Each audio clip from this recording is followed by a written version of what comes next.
तो के खबर आका इब्लीस जा सब का वधीक चेला किथे आहिनि अरे हिते पाकिस्तान में जिनके हम साईं लालच आका इब्लीस जो पक्को मुरीद बणाए छॾियो आहे मिस मत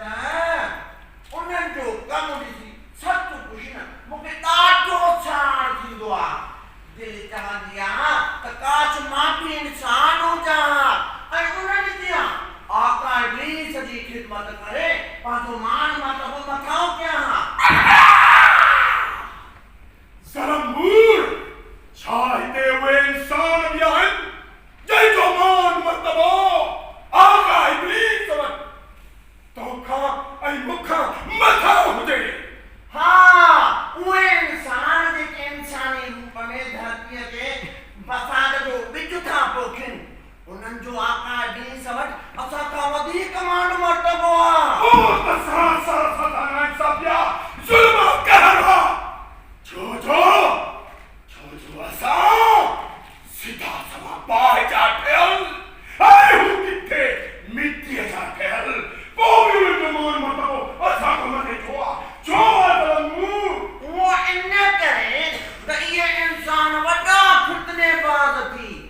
अरे तूं ऐं असां वध में वधि हिकु इंसान खां वरगायूं न पर इहे इंसान हिकु ई धक में 2-3 इंसान जी ॿेड़ी था मोड़े छॾनि ऐं अहिड़ियूं हथड़ियूं हदीसूं ठोके उन्हनि ते कूड़ियूं फतवाऊं था जारी कनि जो अमल करण वारा इंसान तूं थो त करे मां त ज़रूर मुंहिंजो मोहतरम उस्ताद फरमाईंदो अली पर इंसान के बीनो पर असां शैतान खां हीनो सफ़ा हीनो No, तॾहिं त इहे वार थो कढी No, ज़रूर पूरा 50,000 साल मां हिन दर्जो दबाण थी रहियो आहियां बस हिकु दफ़ो इंसान जो बचिड़ो मां शैतान जे हथ अची वञे उनखे घुमाए फेराए पूरो करे छॾींदोमांसि शुकुर कर पुट शुकुर कर जो के मोमिन जे गुनाह कयो न त तुंहिंजो बि इन जहिड़ो हाल थिएगा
ऐसे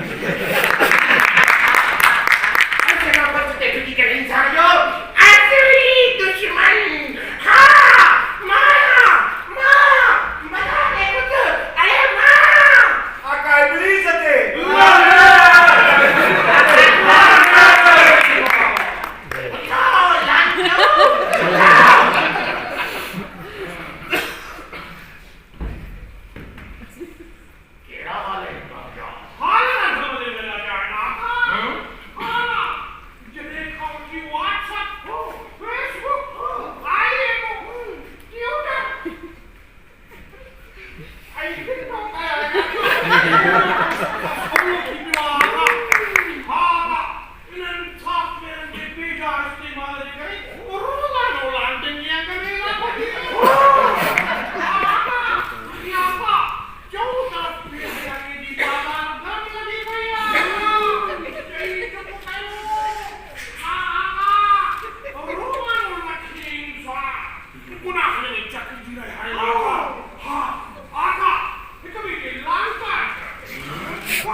Why